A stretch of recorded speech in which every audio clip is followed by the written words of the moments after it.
கிறிஸ்துவுக்குள் பிரியமானவர்களே, ஆண்டவராக இயேசு கிறிஸ்துவின் நாமத்தினாலே உங்களை வாழ்த்துகிறேன், ஆசீர்வதிக்கிறேன். இந்த நாளிலும் கூட கர்த்தர் உங்களோடு பேசுவாராக.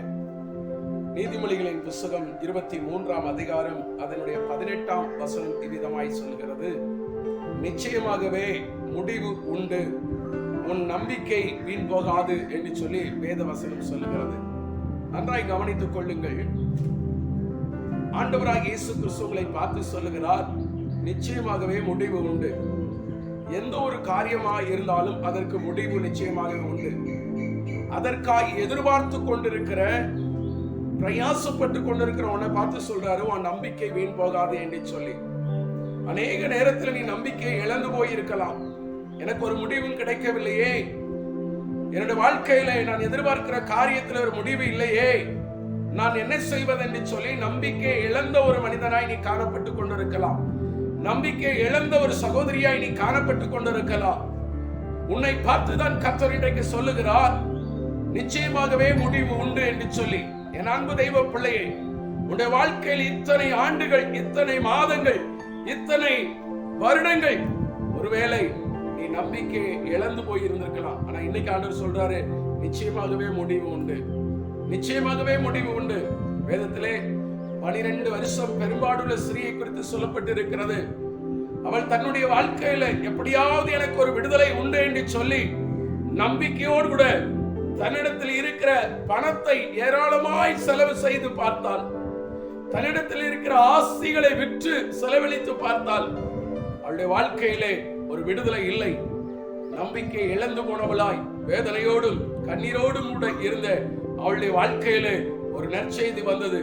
இயேசு சுகம் தருவார் என்று சொல்லி, இயேசு விடுதலை தருவார் என்று சொல்லி, இந்த வார்த்தை அவளுடைய வாழ்க்கையில எப்பொழுது கிடைத்ததோ அப்பொழுது அவளுடைய வாழ்க்கையில் ஒரு நம்பிக்கை உண்டானது. மீண்டும் நிச்சயமாய் இயேசு என்னுடைய வாழ்க்கையில நான் படுகிற 12 வருஷமாய் படுகிற இந்த பலவீனத்திலிருந்து எனக்கு விடுதலை தருவார். நிச்சயமாகவே என்னுடைய வாழ்க்கையில் இருக்கிற பணம், அந்த ஆஸ்தி எதுவுமே எனக்கு விடுதலை கொடுக்கவில்லை. மருத்துவர்களை தேடி தேடி நான் எத்தனை நாட்கள் வேதனைப்பட்டேன், அதிலிருந்து எனக்கு விடுதலை இல்லை என்று சொல்லி அந்த ஸ்திரீ கலங்கி நின்று கொண்டிருந்தாள். அவளுடைய வாழ்க்கையில இப்பொழுது ஒரு புதிய நம்பிக்கை உண்டானது. என்ன நம்பிக்கை தெரியுமா? இயேசு கிறிஸ்து வருகிறார். இயேசுனுடைய சரீரத்தில் இருக்கிற அவருடைய வஸ்திரத்தின் ஓரத்தையாவது நான் தொட வேண்டும்.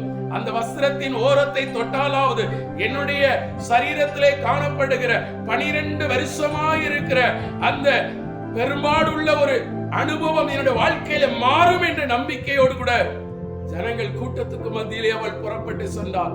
யார் என்ன சொன்னாலும், ஐயோ யார் என்ன நினைச்சாலும் பரவாயில்லை, நான் நம்பிக்கையோடு போவேன். என்னை இந்த கூட்டத்துக்கு மத்தியிலே என்னை யார் ஏற்றுக்கொண்டாலும் பரவாயில்லை, நான் எப்படியாவது அவருடைய வஸ்திரத்தின் ஓரத்தை தொடுவேன் என்று சொல்லி நம்பிக்கையோடு புறப்பட்டு சென்று அந்த கூட்டத்துக்கு மத்தியிலே இயேசுனுடைய வஸ்திரத்தை தொட்டாள். என் அன்பு தெய்வ பிள்ளையே, வசனம் சொல்லுகிறது, வஸ்திரத்தை தொட்ட உடனே அவளுடைய உதரத்தின் ஊரல் நின்று போய் விட்டது என்று சொல்லி.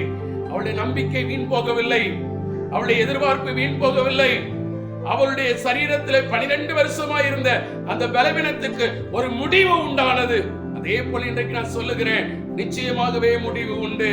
நீ ஏதோ ஒரு காரியத்திலே முடிவை எதிர்நோக்கி கொண்டிருக்கலாம்.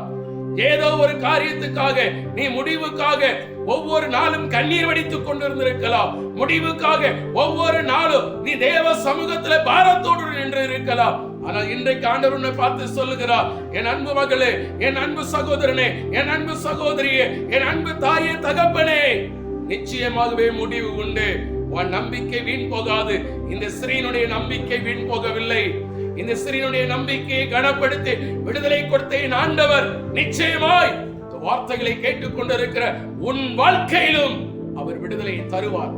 நிச்சயமாய் உன் நம்பிக்கை வீண் போகாதபடி நம்பிக்கைக்கு ஏற்ற பிரதிபலனை கர்த்தர் உன்னுடைய வாழ்க்கையில கொடுத்து உன்னை ஆசீர்வதிப்பார். God bless you.